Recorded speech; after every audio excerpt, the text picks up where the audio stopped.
Hello મિત્રો, જય શ્રી કૃષ્ણ. આપ સૌનું સ્વાગત કરું છું મારા ચેનલની અંદર.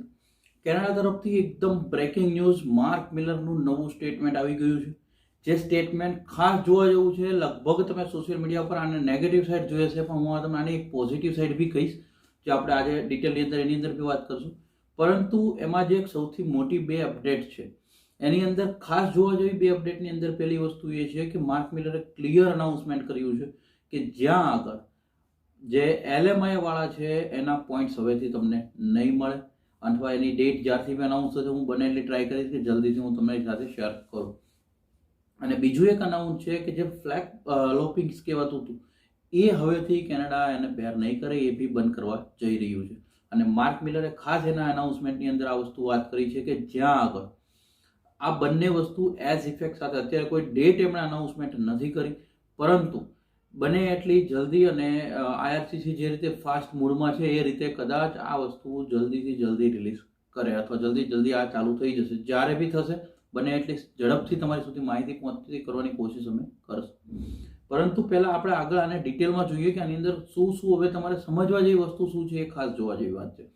એ પહેલાં જો ચેનલ પર નવા છો તો સબસ્ક્રાઈબ કરી દેજો, નોટિફિકેશન ઓન રાખજો અને મેક્સિમમ લોકો સુધી શેર કરવાનું ના ભૂલતા, because spread education support education. અને આપણી બીજી ચેનલને બી સબસ્ક્રાઈબ કરો અને તમારો સપોર્ટ આપતા રહેજો. જેનું યુટ્યુબ હેન્ડલ હું તમને કહી દઉં, @HM Visa Europe. આટલું સર્ચ કરશો યુટ્યુબની અંદર એટલે આવી જશે, અને લિંક ડિસ્ક્રિપ્શનમાં ઓલરેડી નાખેલી છે, તમે ત્યાં સબસ્ક્રાઈબ કરી શકો.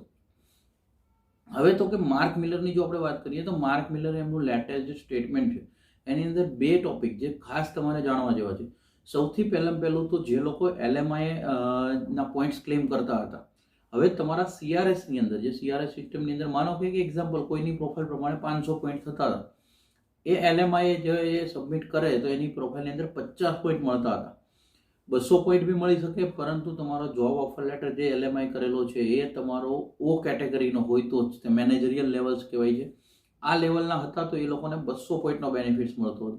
એટલે સમજો કે ઓલમોસ્ટ PR કરવા માટે LMI એક બેઝ બની ગયું હતું. અને ત્યારબાદ હવેની જો વાત કરીએ તો માર્ક મિલરે આનું અનાઉન્સમેન્ટ કરી દીધું છે કે હવેથી આ પોઈન્ટ્સ નહીં મળે. પરંતુ આની અંદર એક વસ્તુ આજે બી હજી CIC ના કેલ્ક્યુલેશન્સની અંદર એ વસ્તુ મેં હજી એડ કરેલી છે. એટલે IRCC જે છે એમની સિસ્ટમની અંદર હજી એને કાઢ્યું નથી, એનો મતલબ હજી ચેન્જીસ ચાલુ થયા નથી. હા, જેવા ચાલુ થશે એની ડેટ કોઈ માર્ક મિલરે બી અનાઉન્સમેન્ટ નહોતી કરી, પણ જ્યારે બી અનાઉન્સમેન્ટ આવશે બને એટલે ઝડપથી અમે તમારી સાથે શેર કરવાની કોશિશ કરશું. મેઇન તો કે NOC પોઈન્ટ્સ જે હોય છે, જ્યારે NOC કોર્સની જોબ વાળું LMI જેની પાસે હતું, કદાચ O સિવાયની કેટેગરી હોય તો એમને 50 પોઈન્ટ ક્લેમ કરવા મળતા હતા. હવે હું તમને કહું કે આની નેગેટિવ સાઈડ તો તમે જોઈ લીધી કે કદાચ સોશિયલ મીડિયા દ્વારા તમને કન્ટિન્યુઅસલી આ મેસેજ મળ્યા હશે કે હવે તો LMI ના પોઈન્ટ્સ નહીં મળે. હું તમને એક પોઝિટિવ બહુ માઇનર પોઈન્ટ્સ કહું. આને કારણે બેનિફિટ્સ એવો થશે કે જે તમે વસ્તુ એક સમજો કે માનો કે એક્ઝામ્પલ કે 500 પોઈન્ટ છે, હવે 500 પોઈન્ટની અંદર બધા 50 પોઈન્ટ જેણે એડ કર્યા હતા LMI લઈને, જેની પાસે પૈસા હતા એ ઓબ્વિયસલી કે એને LMI લઈ અને એડ કરી દીધા હતા, પણ જે બિચારા સ્ટુડન્ટો પાસે પૈસા નહોતા એનું શું? તો એ લોકો એને કારણે એની ફાઇલ વેઇટિંગમાં ચાલતી હતી, જેનું સિલેક્શન્સ નહોતું થતું. હવે જે નવી ફાઇલો આવશે, જો આમાં પોઈન્ટ ક્લેમિંગ વાળી વસ્તુ હટી જશે તો તમે એક વસ્તુ વિચારો કે CRS નીચે આવવાના પૂરા ચાન્સ રહેશે. આ એક આની અંદર માઇનોર પોઝિટિવ પોઈન્ટ છે, જે લગભગ તમને કોઈએ નહીં કીધો અથવા કોઈ કેસે બી. એટલે આ અનાઉન્સમેન્ટ પ્રમાણે હા, એક વસ્તુ છે કે જે બિચારાએ ઓલરેડી LMI ના પૈસા ખર્ચી ચૂક્યા છે એના માટે બહુ ખરાબ વસ્તુ કહેવાય આ, કે એ ના થવું જોઈએ. કારણ કે એ બી ઓબ્વિયસલી એના બી પેરેન્ટ્સ એમને પૈસા મોકલ્યા હશે ને એમણે એની રીતે એને જે બી કર્યું હશે, અથવા ઓરિજિનલ LMI બી હશે, એ લોકો માટે આ નુકસાનની વાત. પણ જે વ્યક્તિઓ એકદમ જેન્યુઅલી CRS નો વેઇટ કરી રહેતા એના માટે એક સારી વાત કહી શકાય.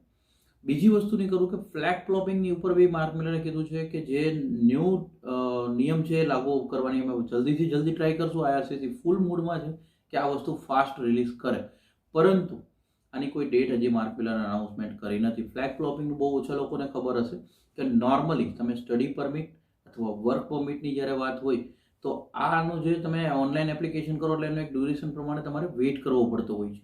પરંતુ જો અમુક લોકો શું કરતા હતા, આ સમયનો વેઇટ ના કરવો પડે એટલે ઇમિગ્રેશનની જે ઇમરજન્સી સર્વિસનો ઉપયોગ કરવા માટે બોર્ડર ક્રોસ કરે, જાય ખરી પણ તરત ને તરત રિટર્ન આવે. માનો કે એક્ઝામ્પલ કે US બોર્ડર ક્રોસ કરી, US ગયા નહીં પણ તરત રિટર્ન આવે, એટલે ઇમિગ્રેશનની આ જે સર્વિસ છે એનો બેનિફિટ મળતો હતો અને ફાસ્ટ પ્રોસેસ એ લોકોને મળતી હતી. આ પ્રોસેસ જે છે હવે માર્ક મિલરે અનાઉન્સમેન્ટ કરી છે કે એઝ સૂન એઝ પોસિબલ એને બંધ કરી દેવામાં આવશે અને હવેથી બધાએ ઓનલાઈન એપ્લિકેશન્સ જ કરવી પડશે. આ બને એટલી સરળ ભાષામાં. તમે ઘણા અમને બી ક્વેશ્ચન્સ આવ્યા છે, ડીએમ્સ આવ્યા છે કે સર આખી 2 દિવસથી કંઈક ન્યૂઝ ચાલી રહી છે તો આનું આખું સારાંશ તમે આપો. બને એટલી સરળ ભાષામાં એકદમ ઇઝી વે પર તમને સમજાવવાની કોશિશ કરી છે. જો તમને માહિતી સારી લાગી એક લાઇક કરી દેજો. તમારો કોઈ હજી આના અંદરથી સવાલ છે, ઓપિનિયન છે, કંઈ બી હોય તો કોમેન્ટ જરૂરથી કરતા રહેજો. અને spread education, support education, maximum લોકો સુધી શેર કરવાનું ના ભૂલતા. બીકોઝ ઓલવેઝ એજ્યુકેશનને સપોર્ટ કરતા રહેજો. Thank you so much. જય હિન્દ, જય ભારત.